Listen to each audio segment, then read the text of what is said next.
நெஞ்சு பொறுக்குது இல்லையே. ஒரு சில விஷயங்கள் கேள்விப்படும்போது அது கடைசி வரைக்கும் நம்ம மனசுக்குள்ளே ஒரு ஆறாத ரணமான நம்மளுக்கு உறுத்திக்கிட்டே இருக்கும். அப்படி ஒரு விஷயம் இது எத்தனை பேருக்கு தெரிஞ்சிருக்குன்னு தெரியல, தெரியாதவங்க தெரிஞ்சுக்கிட்டோன்னு சொல்கிறேன்.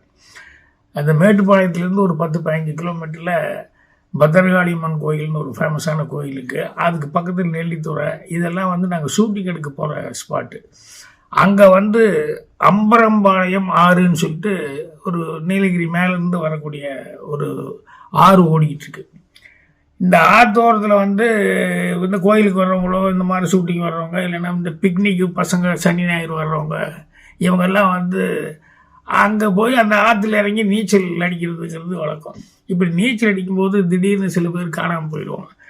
என்னென்னா சுழலில் சிக்கி எங்கேயோ தண்ணி உள்ளே இழுத்துட்டு போயிடுச்சு அப்படின்ட்டு அங்கே கரையோரம் பூரா தேடுறது, அங்கே இங்கே நல்லா தேடி பார்க்கும்போது அப்புறம் சில பேர் சொல்லுவாங்க, அங்கே உள்ள சுழல் இருக்கும், அந்த சுழல் உள்ளே இழுத்து எங்கேயாவது போய் பாறைக்கடியில் அங்கே இங்கெல்லாம் உள்ள எங்கே மாட்டிக்கிறதுக்கு சான்ஸ் இருக்குது அப்படிங்கிற மாதிரி சொல்லி அப்போ அங்கே அந்த பக்கத்தில் கிராமத்தில் இந்த தண்ணிக்குள்ளே ரொம்ப நேரம் முங்கி இருந்து இந்த மாதிரி ஏதாவது ஆச்சுன்னா எடுத்துகிட்டு வர்றதுக்கு ஒரு ஆள் இருக்கா அப்படிங்கிற மாதிரிலாம் சொன்னாங்கன்னு சொல்லி அப்புறம் அந்த ஆளை போய் கேட்டால், இல்லைங்க அது மூச்சடக்கி 5 நிமிஷம்லாம் உள்ளே இருக்கும்போது எனக்கே சுழல் நான் மாட்டினா என்ன ஆகிறது அப்படின்னா கெஞ்சி கூத்தாடி 1000 ரூபான்னு சொல்லி அப்புறம் முடியாது அதனால் அப்படின்னு சொல்லி அப்புறம் 1000 2000 2500 ஆள் வசதி பொறுத்து எப்படியா கொஞ்சம் பாடி எடுக்கிறதுக்கு பாருப்பா தேடி எடுத்துக்கொடு அப்படின்னு சொல்லி அதுக்கப்புறம் இவன் போய் ஒரு இடம் தேடுவான், அப்புறம் இன்னொரு இடம் தேடுவான், அப்புறம் 3வது எங்கேயோ ஒரு இடத்துல முங்கி ஒரு 2-3 நிமிஷம் 4 நிமிஷம் 5 நிமிஷம் கழிச்சு வெளியே வருவான்.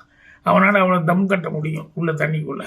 அப்புறம் பார்த்தா பாடியை எடுத்து வந்துடுவான். அவனுக்கு பேசின பணத்தை சரி பரவாயில்ல எடுத்து கொடுத்துட்டானே, பாடியாவது கிடச்சதுன்னு கொடுத்துருவாங்க. இது இப்படி அடிக்கடி நடக்கிறது உண்டு. அதுக்கப்புறம் தான் பின்னால் ஒரு நாள் தெரிஞ்சது என்னன்னா, இவனுக்கு நல்லா முங்குற பழக்கம் இருக்கிறதுனால, தண்ணிக்குள்ளே முங்கி மூச்செடுக்கிற பழக்கம் இருக்கிறதுனால அங்கே குளிக்கிறவங்கள பார்த்துக்கிட்டே இருந்து யாராவது 2 பேர் 3 பேர் அப்படி விளையாண்டுக்கிட்டு அப்படி குளிச்சுட்டு இருக்கும்போது ஒருத்தர் 2 பேர் அப்படி தூரமாக அப்படி குளிச்சுட்டு இருந்தாங்க போது இவன் தண்ணி கடியில் முங்கி டப்புன்னு காலை பிடிச்சி இழுத்து அப்படியே கொண்டு போய் அவங்கள அப்படியே பாறையில் விட்டு போய் சொருகி விட்டுருவாங்க. ஸோ தம்மு அவங்களால பிடிக்க முடியாது, இல்லை தண்ணி குடிச்சிடுவாங்க, பாறையில் சொருகி விட்டால் வெளியே வர முடியாது. இவன் நைஸாக அந்த எங்கேயும் ஏறி போயிடுவான்.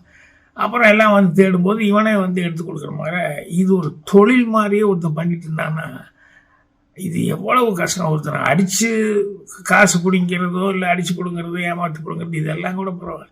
இப்படி தண்ணி கடியில் அவனுக்கு தம் கட்டுறதுக்கான ஒரு இது இருக்குதுன்னு சொன்னோடனே அந்த பவரை எவ்வளவு தப்பாக அவன் யூஸ் பண்ணியிருக்கான்னு நினைக்கும் போது ரொம்ப மனசு கஷ்டமாக இருக்குது. அதை நான் கேட்டதுலேருந்தே எனக்கு இது அந்த ரிவரோரமாக நிறைய இடங்களில் அந்த அங்கிருந்து தாண்டினா பவானி அரும்பாங்க, அப்புறம் கொடி ஏறிப்பாங்க.